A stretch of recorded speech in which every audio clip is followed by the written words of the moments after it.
हाम्रो गुरु यहाँहरू सबैजनालाई हार्दिक नमस्कार गर्दछ। आज हामी ब्याचलर तहको अनिवार्य नेपाली विषयमा रहेको संकथन पाठको संरचना अर्थात् समशक्ति भन्ने पाठ लिएर उपस्थित भएका छौं। यो पाठ एकदमै धेरै महत्त्वपूर्ण रहेको छ। यहाँहरू पढ्दै हुनुहुन्छ किताब भने यहाँहरूले पनि अनुभूति गर्नुभएको होला, कतिको सजिलो छ कतिको अप्ठ्यारो छ त्यो यहाँहरूले बुझ्नुभएको होला। आजको हामी यस भिडियोमा एकदमै सहज ढङ्गले यस पाठलाई समीक्षा गर्नेछौँ। परीक्षाको दृष्टिकोणले पनि एकदमै धेरै महत्त्वपूर्ण छ। तर आजको यो भिडियो सुरुवात गर्नु अघि यदि यहाँहरू पनि हामीलाई पहिलोपटक हेर्दै हुनुहुन्छ, यस च्यानलमा पहिलोपटक भिजिट गर्दै हुनुहुन्छ भने यस च्यानललाई सब्स्क्राइब गर्न भने नभुल्नुहोला, जसले गर्दा हामीले बनाएका भिडियोको नोटिफिकेसन सहज रूपमा यहाँहरूको हातमा आइपुगोस्। यति भन्दै अब ढिला नगरिकन आजको भिडियो सुरुवात गर्ने अनुमति चाहन्छु। आउनुहोस् आजको भिडियो सँगसँगै अध्ययन गरौँ। सबैभन्दा पहिला संकथन बुझ्नुभन्दा अगाडि संकथनको सामान्य अवधारणा बुझौँ। संकथन भनेको चाहिँ के त? संकथन विश्लेषण भनेको पाठको एक किसिमको संरचना हो र पद्धतिको रूपमा पाठको विश्लेषण हो। तसर्थ पाठ विश्लेषणलाई संकथनको महत्त्वपूर्ण पक्षका रूपमा मानिन्छ। हामीले हेर्यौँ भने साहित्यका विभिन्न विधाहरू हुन्छन्, उपविधाहरू हुन्छन्। ती विधाहरू उपविधाहरू सबै के हुन् त? संकथनकै रूप हुन्। हामीले मुक्तक भन्यौँ, हाइकु भन्यौँ, फुटकर कविता भन्यौँ, खण्डकाव्य, महाकाव्य, लघुकथा, कथा, उपन्यास, एकाङ्की, नाटक, निबन्ध भन्छौँ। ती सबै कुराहरू के हुन् त? संकथनै हुन्, संकथनकै रूप हुन्। कुनै पनि किसिमका औपचारिक मन्तव्य, वक्तव्य, अपिल, अन्तर्वार्ता, बैठकका निर्णयहरू, चिठीपत्र, समाचार, अनुच्छेद, लेख, प्रतिवेदन, टिप्पणी आदि पनि के हुन् त? संकथनकै समग्र रूप हुन्। अब हामीले साहित्य समालोचनाका सन्दर्भमा जुन कृति पाठ पनि के हो त? संकथन भनेर बुझ्छौँ। यो सामान्य परिभाषा मात्रै मैले भन्दैछु। त्यसैगरी संकथन विश्लेषणले कृति या भनौँ पाठ संकथनमा प्रयुक्त भाषामा चाहिँ कस्तो सामाजिक सन्दर्भ देखाइएको छ भन्ने कुराको विश्लेषण गर्छ र कस्तो संरचना देखाइएको छ भन्ने कुराको विश्लेषण गर्छ। हामीले गर्ने पनि यही हो अनिवार्य नेपालीमा। अब सबै संकथनहरू सामाजिक परिघटनासँग सम्बद्ध हुने भएकाले संकथनमा रहेका भाषिक पक्ष र भाषामा समाहित हुने सन्दर्भपरक सामाजिक पक्षलाई पनि संकथन विश्लेषणले व्याख्या गर्ने गर्छ। रूप, पद, पदावली, वाक्यांश, उपवाक्य, वाक्य गरी भाषाका 5वटा मुख्य तह वा इकाइ हुन्छन् र संकथन भनेको चाहिँ वाक्यभन्दा पनि माथिल्लो संरचना हो। अर्थात् भाषाको सबैभन्दा माथिल्लो इकाइ भनेको के हो त? संकथन हो। संकथन विश्लेषण भनेको पाठको एउटा सिङ्गो संरचना हो। संकथनमा रहेका ध्वनि, रूप, शब्द, पदावली, उपवाक्य, वाक्य आदि के हुन् त? व्याकरणिक पक्षको चयन, भाषिक पक्षको चयन तथा संकथनसँग सामाजिक सन्दर्भको सम्बन्ध आदि पक्षको अध्ययन संकथन विश्लेषणको अध्ययन क्षेत्र मानिन्छ। हामीले संकथन विश्लेषण भनेको चाहिँ समग्रमा बुझ्यौँ। अब हामीले यो परिभाषा मात्रै बुझेर त भएन। हामीले परीक्षामा चाहिँ कसरी लेख्ने, परीक्षामा चाहिँ कसरी बुझ्ने गरेर लेख्ने, हामीले कसरी पढ्ने बेला चाहिँ बुझ्ने भन्ने कुरा चाहिँ महत्त्वपूर्ण हो। त्यस कारणले गर्दा हामी यसलाई अगाडि बढाउँ। अब संकथनलाई हामी यसरी हेरौँ परीक्षाको दृष्टिकोणले। जस्तै संकथन पाठको संरचना समशक्ति भनेको छ। हामीले दुईटा आधारमा पढ्छौँ। अब यसका अन्य आधारहरू पनि छन् चाहिँ, तर हामीले अन्य आधारको चर्चा गर्दैनौँ। हामीलाई पाठ्यक्रमले तोकेको यो दुईटा आधार हो। एउटा भनेको व्याकरणिक समशक्ति, अर्को भनेको चाहिँ कोशीय समशक्ति। अब व्याकरणिक समशक्ति अन्तर्गत चाहिँ 4वटा कुराहरू पर्छ: सार्वनामीकरण, संयोजन, प्रतिस्थापन र लोप। कोशीय समशक्ति अन्तर्गत चाहिँ पुनरावृत्ति, समानार्थकता, विपरीतार्थकता, अधिकार्थकता र शब्द श्रृङ्खला भन्ने रहेको छ। यो याद गर्नु होला यहाँहरूले, यो चाहिँ कन्ठी बनाउनुपर्छ। यो नाम याद भएन भने परीक्षामा लेख्न सकिँदैन। हेर्नु होला सर र एकचोटि यसलाई। अब हामी यसलाई क्रमशः चर्चा गरौँ। व्याकरणिक समशक्ति, यसलाई हामी सम्बद्धक पनि भन्छौँ। अब व्याकरणिक समशक्ति अन्तर्गत सार्वनामीकरण पर्छ भनेर हामीले भर्खरै चर्चा गरिसकेका छौँ। अब सार्वनामीकरण भने चाहिँ के त? सार्वनामीकरण भनेको सर्वनाम, सजिलोमा सम्झिनको लागि सर्वनाम नै हो। सर्वनामले जे काम गर्छ सार्वनामीकरणले पनि त्यही नै गर्छ। जस्तै नामको पुनरावृत्तिलाई रोक्न सर्वनामको प्रयोग गरिन्छ। यसले सन्दर्भ निर्देशनमा सहयोग गर्ने भएकाले यो व्याकरणिक समशक्ति हो। भनेको व्याकरणसँग सम्बन्धित इकाइ हो सर्वनाम भनेको। यस्ता सम्बोधकहरूमा सर्वनाम शब्द र तिनबाट निर्मित जस्तै यो, त्यो, जो, जे, जुन, को, के, कुन आदि सार्वनामिक विशेषणका साथै यहाँ, त्यहाँ, कहाँ, जसरी, त्यसरी, कसरी, यसरी आदि सर्वनामबाट निर्मित सर्वनाम पर्दछन्। राम र श्याम विद्यार्थी हुन् यहाँ वाक्य छ। उनीहरू महेन्द्र रत्न क्याम्पस तहाचलमा पढ्छन्। उनीहरूमध्ये श्याम नियमित क्याम्पस आउँछ, त्यसैले ऊ असाध्यै मेहनती छ भनियो। जस्तै राम र श्याम भन्ने जुन शब्द छ, यो शब्दलाई चाहिँ उनीहरू भन्ने सर्वले चाहिँ के गरेको छ भन्दाखेरि चाहिँ बुझाइरहेको छ। त्यसैले अब यहाँ ऊ भन्नेले कसलाई जनाइरहेको छ भन्दा श्यामलाई जनाइरहेको छ हैन। उनीहरूले चाहिँ फेरि राम र श्यामलाई जनाइरहेको छ। यसरी नामको सट्टामा प्रयोग हुने शब्द नै के हो त? सर्वनाम हो। सार्वनामीकरण यही नै हो। तपाईले यही सर्वनाम बुझ्नुभयो भने यहाँ अरु केही पनि बुझ्नु पर्दैन। अब हामीले लेख्ने तरिका फरक छ। कसरी लेख्ने? हामीले शब्दवर्गमा चाहिँ उनीहरू बराबर सर्वनाम भनेर लेख्छौं, तर यहाँ चाहिँ यो पाठमा चाहिँ लेख्ने तरिका अलिकति भिन्न छ। त्यसलाई हामी एकैछिनमा चर्चा गर्छौं। यति बुझ्नु सार्वनामीकरण भनेको चाहिँ के। अब त्यसैगरी संयोजन भनेको छ, संयोजी पनि भन्न सकिन्छ यसलाई।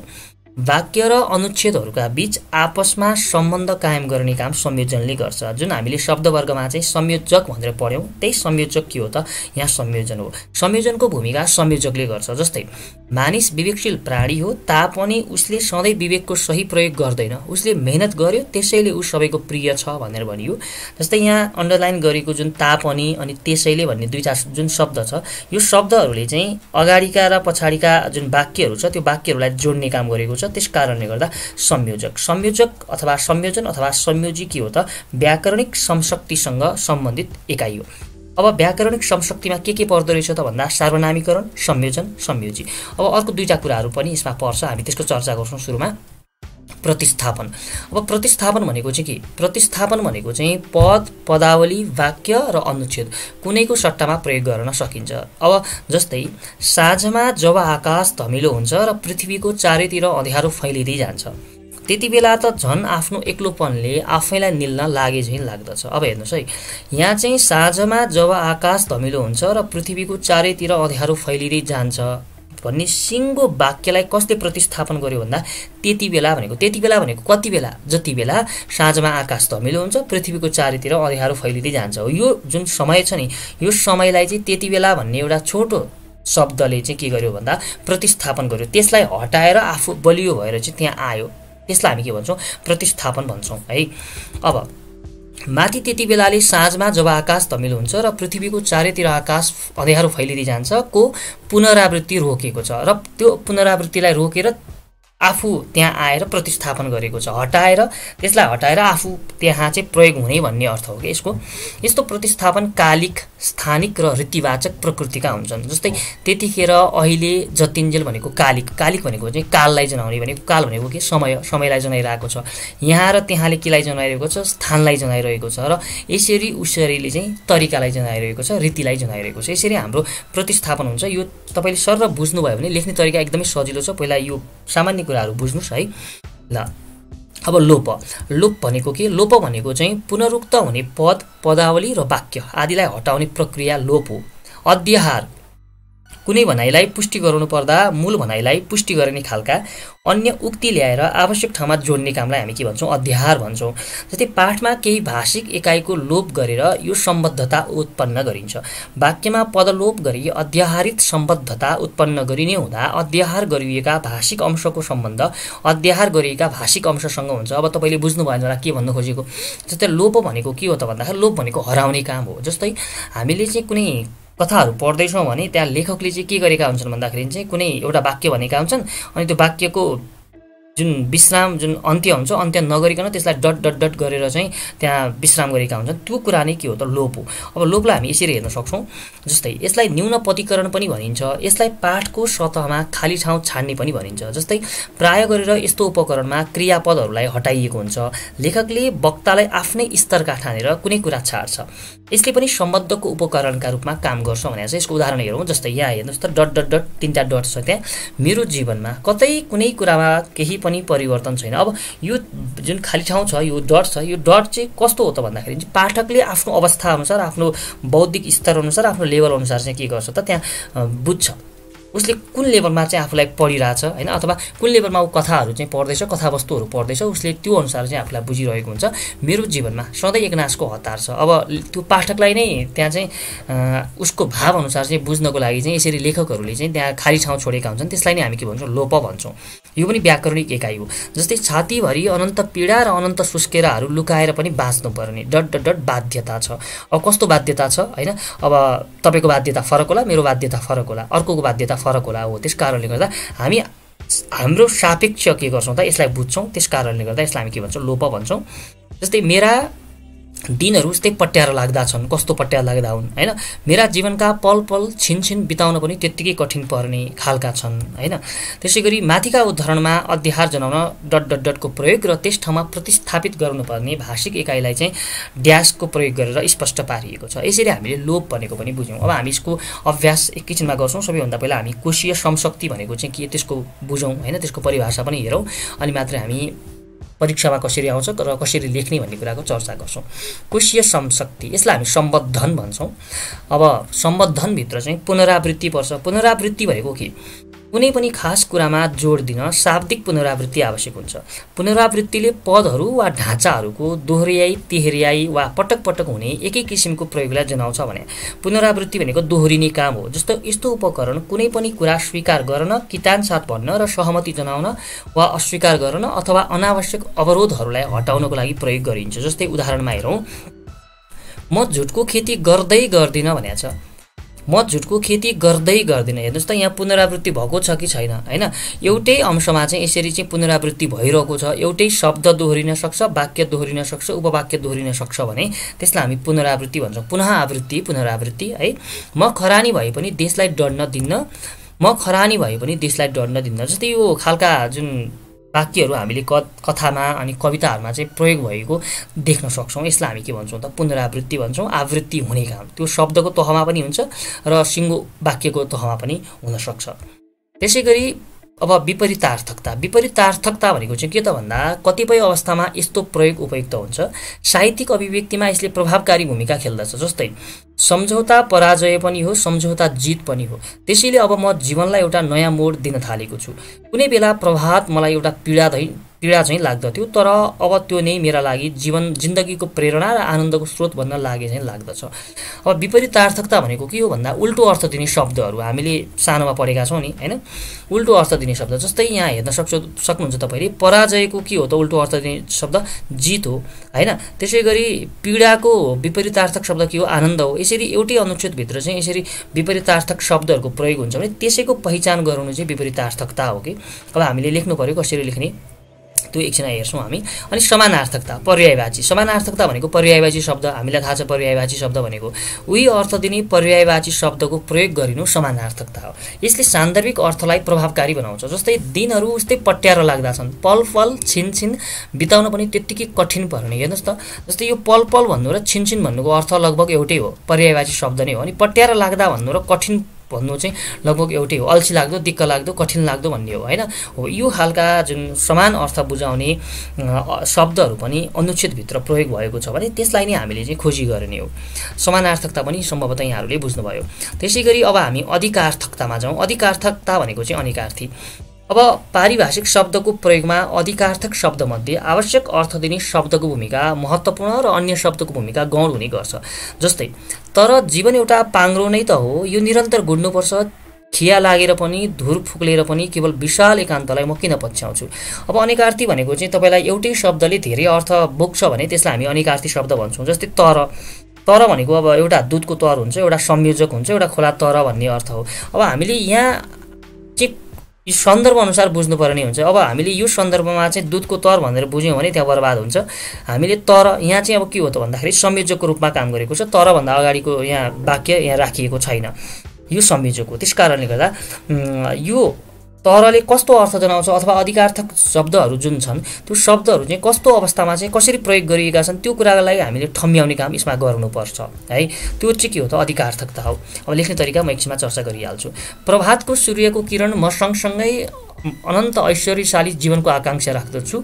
मैले बुझेको छु जीवन एउटा बुढो भयोलिन हो, तर भयोलिन बुढो नै भए पनि त्यसबाट नूतन सङ्गीत अविरल बर्सिन्छ। बस त्यसलाई एउटा दक्ष हातले बजाउनु पर्दछ, तारहरूलाई सन्तुलित ढङ्गले रिट्नु पर्दछ।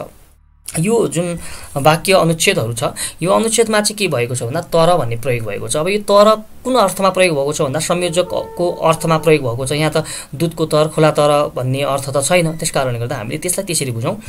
त्यसैगरी अब शब्द श्रृङ्खला अब जस्तै उस्तै अर्थ दिने शब्दहरूको श्रृङ्खला पनि महत्त्वपूर्ण हुन्छ। श्रृङ्खलाबद्ध रूपमा प्रस्तुत हुने कामले के हो त शब्द श्रृङ्खला हो। जस्तै सङ्घर्ष, बाध्यता र दुःखले धर्महृदय हिँडेको र त्यसका डोबहरूले मलाई नमिठो स्वाद दिन्छन्, जो छातीमा जोस र हिम्मत प्रशस्त भएको बेला चलमलाउन थाल्छन्। तीनताक कति इच्छाहरू थिए तर ती आकाङ्क्षा र इच्छाहरू ऐना चाहिँ फुटे भनेको छ। जस्तै यहाँ चाहिँ अब सङ्घर्ष भन्नु, बाध्यता भन्नु, दुःख भन्नु समान अर्थ हो, यसले खासै अर्थमा फरक ल्याउँदैन हैन। हो यसरी एउटै अर्थ दिने खालका शब्दहरू चाहिँ क्रमशः प्रयोग हुन्छ अनुच्छेदभित्र भने त्यसलाई नै हामी के भन्छौँ त शब्द श्रृङ्खला भन्छौँ कि। जस्तै अब यहाँ पनि हेर्न सक्नुहुन्छ तपाईँले, जस्तै जोस र हिम्मत। अब जस्तै लेखकले यहाँ जो छातीमा जोस प्रशस्त भएको बेला चलमलाउन थाल्छन् मात्रै भनेर लेख्या भए हुन्थ्यो नि त, तर जोस र हिम्मतै उनले के गरे त भन्दा शब्द श्रृङ्खलाको प्रयोग गरे। यस्तो शब्द श्रृङ्खलाको प्रयोगले पनि के गर्छ भन्दाखेरि चाहिँ आफ्ना कथाहरू, कविताहरू चाहिँ बढी उत्कृष्ट हुन्छन्, बढी काव्यिक हुन्छन् हैन, बढी काव्यमय हुन्छन्। त्यसकारणले गर्दा लेखकहरूले यस्ता खालका शब्दहरूको प्रयोग गर्छन्, शब्द श्रृङ्खलाहरूको प्रयोग गर्छन्। जस्तै तीनताका कति इच्छाहरू थिए तर ती आकाङ्क्षा इच्छाहरू ऐना चाहिँ फुटे। यहाँ तीनताका कति इच्छाहरू थिए तर ती इच्छाहरू ऐना चाहिँ फुटे पनि भन्न सकिन्थ्यो नि, तर आकाङ्क्षा इच्छाहरू थिए हैन, रहरहरू थिए भनेर पनि हामीले प्रयोग गर्न सक्छौँ। भने यो खालका जुन कुराहरू छन् यसलाई चाहिँ हामी शब्द श्रृङ्खलाका नामले चिन्छौँ। यसरी हामीले चाहिँ एउटा सम्बद्धक भनेको व्याकरणिक समशक्ति, अर्को सम्बद्धन भनेको चाहिँ कोशीय समशक्तिको चर्चा गऱ्यौँ।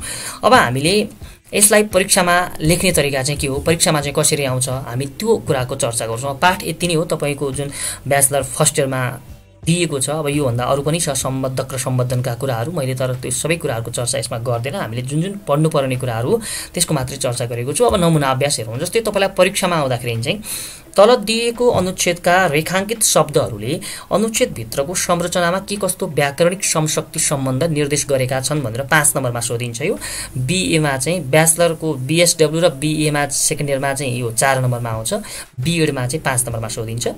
बिए 2070 मा सोधेको क्वेसन हो यो। जस्तै दशैंको बिदा पारेर साथीहरूले घुम्न जाने योजना बनाए। उनीहरूले 1 हप्ताको कार्यक्रम तय गरेका थिए। उनीहरूले नेपालभित्रै भ्रमण गर्ने निधो गरे। यसो गर्दा उनीहरूको खर्च पनि कटौती भयो। यसले स्वदेशी पर्यटनलाई पनि सहयोग पुग्यो। यो सिंगो क्वेसन हो। अब हामीले यसको एन्सर लेख्नु पर्यो। यहाँ के भनेको छ भन्दाखेरि चाहिँ रेखाङ्कित शब्द भनेको चाहिँ अन्डरलाइन गरिएको जुन शब्दहरू छ यो शब्दहरूले चाहिँ हैन अनुच्छेदभित्र कस्तो व्याकरणिक समशक्ति सम्बन्धलाई जनाइरहेका छन् त्यो कुरालाई हामीले चर्चा गर्नु पर्यो। यसको एन्सर हामीले यसरी लेख्छौँ। जस्तै यस अनुच्छेदमा प्रयुक्त अब साथीहरू हेर्नुस् त, साथीहरू नामपद हो। हामीलाई साथीहरू भनेको नामपद भन्ने थाहा छ, नामपद हो र उनीहरू शब्दले सार्वनामिकरणका माध्यमबाट साथीहरू शब्दसँग सम्बन्ध कायम गरेको छ अथवा भएको छ। हेर्नुस् त, उनीहरू भन्नु र साथीहरू भन्नु एउटै हो। साथीहरूको सट्टामा नै उनीहरू भन्ने सर्वनाम चाहिँ प्रयोग भएको हो। हामीले यसमा चाहिँ सार्वनामिकरण भनेर लेख्नुपर्छ। किन भन्दाखेरि चाहिँ हामीले यो पाठमा चाहिँ व्याकरणिक समशक्ति अन्तर्गत चाहिँ सार्वनामिकरण भनेर पढ्यौँ हैन।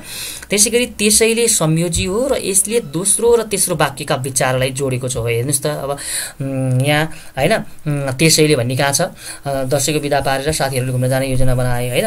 उनीहरूले नेपालभित्रै भ्रमण गर्ने निधो गरे। यसो गर्दा उनीहरूको खर्च पनि कटौती भयो। यसले स्वदेशी पर्यटनलाई पनि सहयोग पुग्यो। यहाँ त्यसैले भन्ने चाहिँ छुटेछ। जस त्यसैले यसो गर्दा यो त्यसैले उनीहरूको पनि खर्च कटौती भयो। यहाँ हामीले हाल्न सक्छौँ हो त्यसैले भनेको के हो त संयोजक हो र यसले चाहिँ दोस्रो वाक्य र तेस्रो वाक्यलाई जोडेको छ। उनीहरूले 1 हप्ताको कार्यक्रम तय गरेका थिए। त्यसैले उनीहरूले नेपालभित्रै भ्रमण गर्ने निधो गरे भन्ने खास भनायो। त्यहाँ त्यसैले भन्ने चाहिँ छुटेछ, भुलवश है, त्यसलाई सच्याउनु होला। अनि यसले दोस्रो र तेस्रो वाक्यका विचारलाई जोडेको छ। यसो गर्दा कारणवाचक संयोजी हो। अब तपाईँलाई कारणवाचक रीतिवाचक भनेर छुट्याउन आएन परीक्षामा भनेदेखि तपाईँले यसो गर्दा भनेको चाहिँ संयोजी हो मात्रै लेख्न पनि सक्नुहुन्छ। र यसले शब्दले जुन यहाँ यसले भन्ने उद्धरण चिन्हभित्र समावेश छ, शब्दले सङ्केतवाचक संयोजीका रूपमा समशक्तिको काम गरेको छ भनेको यो अन्डरलाइन गरेका शब्दहरूमध्ये चाहिँ अब यसो गर्दा पनि के रहेछ त भन्दाखेरि चाहिँ संयोजक रहेछ, त्यसैले पनि संयोजक रहेछ। त्यो संयोजनको कुरा तपाईँले लेख्नु पर्यो हो। यसरी अनुच्छेदका रेखाङ्कित पदहरूले अब के को रूपमा आएका छन् भन्दाखेरि चाहिँ यहाँ सार्वनामिकरण र संयोजक भन्दा अरू केही पनि आएको छैन। जस्तै हामीले अघि प्रतिस्थापनका कुरा गऱ्यौँ, लोपका कुरा गऱ्यौँ, यो दुईटा त यसमा आएको छैन। अब आएको छैन भने नलेख्ने, आएको छ भने के आएको छ त्यसलाई लेख्ने। यसरी अनुच्छेदका रेखाङ्कित पदहरूले सार्वनामिकरण र संयोजनका विविध रूपहरूका माध्यमबाट व्याकरणिक समशक्तिको सम्बन्ध निर्देश गरेका छन् भन्ने यति हो। अरू केही पनि गर्नु पर्दैन। लेख्ने तरिका यति हो। यति गर्नुभयो भने तपाईँले 5 नम्बरमा अब 4 नम्बर 3.5 तपाईँको लेखाइ अनुसार चाहिँ आउँछ है।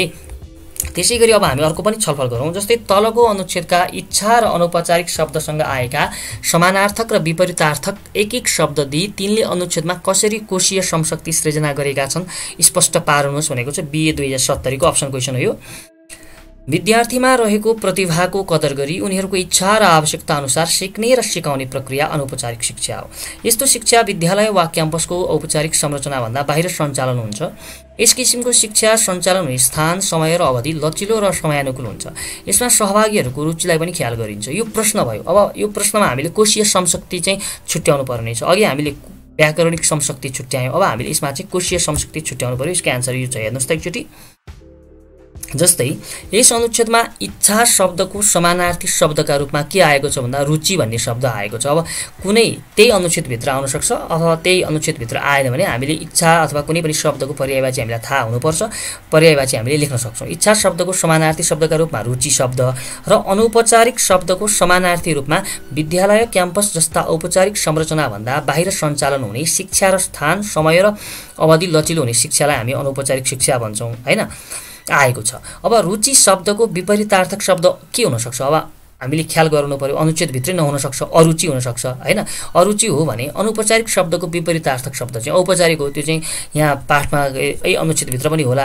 अब यदि छैन भने पनि हामीलाई त्यो थाहा हुनुपर्छ। हो, हामीले यसरी चाहिँ त्यसका समानार्थक शब्दहरू र विपरीतार्थक शब्दहरू चाहिँ छुट्याउनु पर्ने हुन्छ। यसरी इच्छा र रुचि औपचारिक र अनौपचारिक शब्दले क्रमशः समानार्थकता र विपरीतार्थकताका माध्यमबाट कोशीय समशक्ति सृजना गरेका छन् भनेर हामीले लेख्नु पर्यो। अब त्यसमा जे आएको छ, अब कोशीय समशक्तिभित्र पनि 5वटा प्रकारहरू छन्। अब त्यो 5वटा प्रकारमध्ये सबै एउटै अनुच्छेदमा आएको छ भन्न सकिँदैन। जुन आएको छ हामीले त्यो चिन्नु पर्यो अनि त्यसलाई चाहिँ अनुच्छेदमा चाहिँ व्यक्त गर्नु पर्यो। कुरा त्यति नै हो, अरू केही पनि गाह्रो छैन। अब अर्को पनि उदाहरण हेरौँ हामी। के छ? तलको अनुच्छेदमा रेखाङ्कित शब्दहरूसँग आएका एक-एकवटा समानार्थक र विपरीतार्थक शब्द दिई तिनले अनुच्छेदमा कसरी कोशीय समशक्ति सृजना गरेका छन् भन्नु पर्यो हामीले। अब अनुच्छेद हेरौँ के छ। हामी बिहानै उज्यालो हुनु अघि घरबाट प्रस्थान गर्यौं र दिनभर उकालो हिँडिरह्यौं। पुग्नुपर्ने ठाउँ निकै टाढा थियो। झमक्क अँध्यारो नहुँदै हामी त्यो ट्याम्की डाँडामा पुग्नु थियो। यति उकालो उक्लेपछि आउने ओह्रालो भने केही सजिलो होला। दिउँसोको सूर्यको प्रकाश नै हाम्रो बत्ती थियो। त्यसैले जति लामो ठाडो बाटो भयो भने हामीलाई त्यति असजिलो थिएन र सरल नै भयो भनेको छ। यसको एन्सर चाहिँ यो छ। अब तपाईले बुझिसक्नु भएको छ, मैले एन्सरको बारेमा धेरै चर्चा गरिरहनु परेन। जस्तै यस अनुच्छेदमा रेखाङ्कित उज्यालो शब्दको समानार्थी शब्द प्रकाश, कालो शब्दको समानार्थी शब्द ठाडो बाटो र सजिलो शब्दको समानार्थी शब्द सरल हुन्। हामीलाई त्यही अनुच्छेदभित्र छ भने त्यहीबाट खोजेर लेख्ने, यदि छैन भने हामीले बाहिर जुन हाम्रो नलेजको आधारमा हामीले लेख्ने। अनि अँध्यारो शब्दको विपरीतार्थक शब्द उज्यालो हो भने उकालो शब्दको विपरीतार्थक शब्द ओह्रालो र सजिलो शब्दको विपरीतार्थक शब्द असजिलो हुन्। यी सबै कोशीय शब्द भएकाले समानार्थकता र विपरीतार्थकताका माध्यमबाट समशक्ति सृजना भएको छ। यति लेख्ने हो हामीले, अरू केही पनि गाह्रो छैन। हाम्रो प्रश्नभन्दा उत्तर छोटो हुन्छ, यसमा केही पनि गाह्रो छैन यो त है। त्यसैगरी अब अर्को हेरौँ। तल दिएको अनुच्छेदका रेखाङ्कित शब्दहरूले अनुच्छेदभित्रको संरचनामा के कस्तो व्याकरणिक समशक्ति सम्बन्ध निर्देश गरेका छन् भनेको छ। हामी हेरौँ। जस्तै पिताम्बर घरमा आएको ऊ मन पराउँथे। आमाले अराउँदा पिताम्बरका लागि जब ऊ चिया तयार पार्थे उसलाई निश्चय नै बडो आनन्द हुन्थ्यो। उसलाई लाग्थ्यो आमा बाबुको संसार जसमा अहिलेसम्म ऊ सास फेरिरहेकी थिए त्यो त एउटा बिरानो मुलुक पो रहेछ। 3 घुम्ती उपन्यासबाट साभार गरिएको यो बनाइ। अब हामीले यसमा चाहिँ के छुट्याउनु पर्यो भन्दा व्याकरणिक समशक्ति छुट्याउनु पर्यो। यस अनुच्छेदमा रेखाङ्कित 3 ठाउँमा आएका ऊ तृतीय पुरुष सार्वनामिक पद हो, हैन। हामीलाई थाहा छ ऊ भनेको। अनि यसलाई समशक्तिमा निर्देशन पद भनिन्छ, किनभने उले चाहिँ निर्देशन गरिरहेको छ, हैन। यी निर्देशन पदहरूले ऊ अर्थात् कुनै नारी पात्रका प्रवृत्ति र व्यवहारलाई देखाइएको छन्। यस अनुच्छेदमा प्रयुक्त उसलाई पनि निदर्शन पद हुन्। यी पदहरूले कुनै नारी पात्रका मनस्थितिलाई अझ स्पष्ट पारेका छन्। एउटै नारी पात्रका लागि यहाँ प्रयुक्त 5 ठाउँका जुन सार्वनामिक पदहरूबाट सार्वनामिकरण भएको छ र यसबाट भाषिक एकाइहरू बीच समशक्ति सृजना भएको छ। यहाँ ... यो सङ्केतले पदको लोपलाई सङ्केत गरी व्याकरणिक समशक्तिको समेत काम गरेको छ। हामीले त्यहाँ हेर्न सक्छौँ। हो, यसरी हामीले चाहिँ यो जुन समशक्ति भन्ने जुन पाठ छ, जुन व्याकरणिक समशक्ति र कोशीय समशक्तिलाई हेऱ्यौँ। अब पक्कै पनि आजको यो भिडियोबाट यहाँहरूले बुझ्नुभयो होला भन्ने आशा मैले गरेको छु। बुझ्नु भएन भने हामीलाई आएर कमेन्ट गर्नु होला। तपाईहरूले नबुझेका कुराहरू फेरि पनि बुझाउने बाचासहित आजको लागि मैले लगभग हाम्रो कक्षालाई यहीँ नै अन्त्य गरेँ। हामीलाई यतिन्जेल हेरेर साथ दिनुहुने हाम्रा तमाम श्रोतावृन्दहरू तथा विद्यार्थी भाइ बहिनीहरूमा हृदयतः आभार व्यक्त गर्दै हाम्रो यस च्यानललाई सब्स्क्राइब गर्न भने नभुल्नुहोला भन्दै यहाँहरू सबैको दिन शुभ रहोस्, यहाँहरू सबैको रात शुभ रहोस्। हस्त, धन्यवाद।